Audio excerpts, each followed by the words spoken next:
Should you sell your house now, or will it be better to sell in 2024? In this video, I'll be talking about 5 very important factors to consider before deciding on whether to sell now or wait until next year. I'm going to be talking about how the current local market is impacting sellers, and as a bonus, I'll be sharing up-to-date market predictions so you can have all the best info to make the best decision for you and your family. I'm Kathy Williams, real estate professional with Team Williams in Compass, Florida.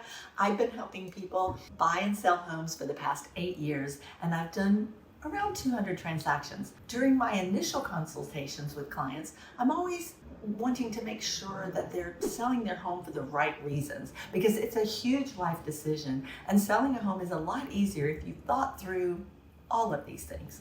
So without further ado, there are 5 factors to consider. The first key consideration is one that's very important, and that is your long-term goals, your why. Do you plan to be in a larger home, or downsize, or relocate?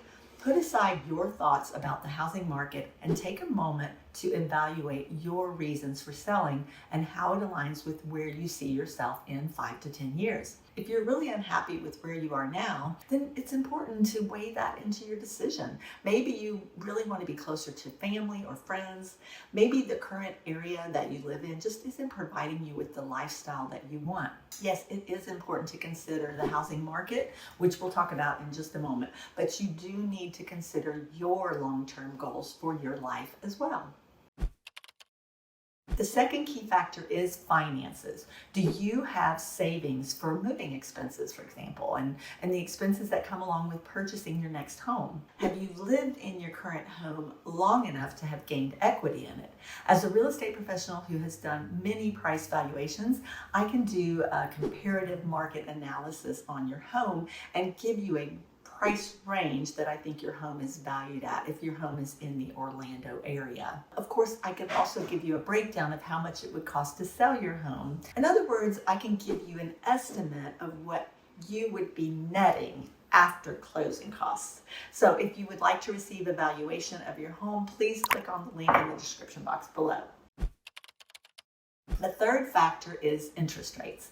This, of course, applies to you if you're looking to buy a home and use financing. So if this doesn't apply, feel free to skip to the next section. If you do want to finance your next home, you can take the initiative of getting pre-approved for a mortgage to see what price range you can afford. At the time I recorded this video, interest rates were almost at 7.5% for a 30-year fixed mortgage. But this rate can vary based on your individual financial situation. We work with a few great lenders that I can connect you with if you'd like to find out what amount you can be approved for and what your monthly payment would be like. But regardless of whether you plan to purchase with cash or financing, I recommend consulting with a real estate professional about what the local market is like in the area you're looking to purchase your next home. You can ask them questions like, is it a seller's market or a buyer's market? What are the home prices like, and what's the cost of living? These considerations not only can help you decide if you'd like to sell or buy now, but they can also help you prepare for what the local market is like. By the way, I know quality agents all over the country that I can connect you with, so feel free to reach out to me if there is a place outside the Orlando area that you would like to know more about. The fourth factor is seasonal trends.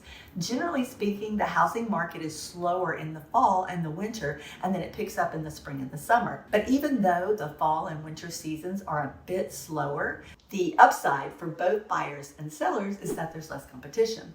Plus, you have some more breathing room to make decisions and prepare for moving because the market moves a little bit slower during the fall and especially winter. Regardless of the season, if your home is priced right, according to the market, it will sell. If you are curious about how quickly things are moving as far as how many days it typically takes to get under contract as a seller or buyer, feel free to reach out to me and I can shed light on that as well.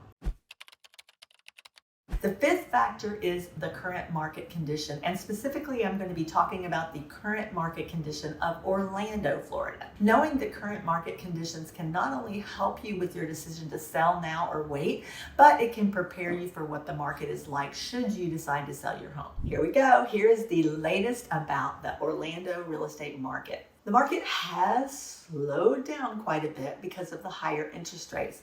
So I'm not surprised to share that home prices did drop between June and July of this year. The median sale price of a single family home in Orlando was about $485,000, down from $530,000 in June.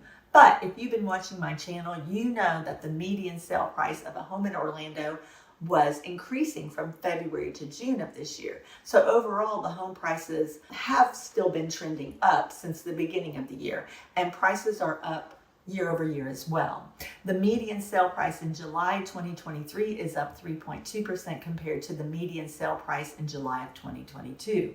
The reason that prices have held well and not taking a complete nosedive like a lot of people expected is because buyer demand is still outpacing the number of homes on the market. And because of the amount of demand compared to the relatively low number of homes on the Orlando market, it's still considered a pretty hot market for a seller in Orlando. However, with these higher interest rates and the possibility that the Fed will raise the federal fund rate once more, it seems we will be heading into a much cooler market. Remember, what the Federal Reserve is trying to do by increasing the rate is to create a balance between buyer demand and home inventory and slow down inflation. They don't want to see home prices fall. Instead, they want to see a balancing out of the market so that there's a slower and steady growth, which is what we've already been starting to see in Orlando. So what will happen in the coming months? What is the latest forecast for 2024? Now, as much as I would like to have a crystal ball as a real estate agent, I can't tell you for sure what will happen to the housing market, but I can tell you projections based on trends in data. For this, I'd like to tap into what is going on with new pending sales and new listings. All you need to know is that if new listings are greater than new pending sales, there's a softening of demand in the market. And there is a high chance that active inventory will increase in the following months. So in this chart, I'm seeing that since May of this year, new listings have been greater than new pending sales. This means that for the past few months, listings have been coming on the market faster than the rate that buyers are getting under contract. And what we can conclude from this is that the market will continue to cool off in the coming months as active inventory increases and steadily catches up with demand. So if you would like to put your home on the market, it will be very crucial to price your home accurately and according to the market. Also, you might be wondering what the latest predictions are on mortgage interest rate. Many experts do not believe there will be a significant drop in mortgage rates for a long time. On the other hand, inflation has calmed down a bit since the Fed started their interest rate hikes. So this means that mortgage rates are not likely to increase much further than they are now. This is predictions again. So there's a chart here of predictions from different economic experts on where interest rates will be in Q4 of this year and in 2024. And while you might be somewhat glad to see that interest rates might be coming down, I want to warn you that if they do come down a considerable amount, there could be a flood of buyer demand in the market.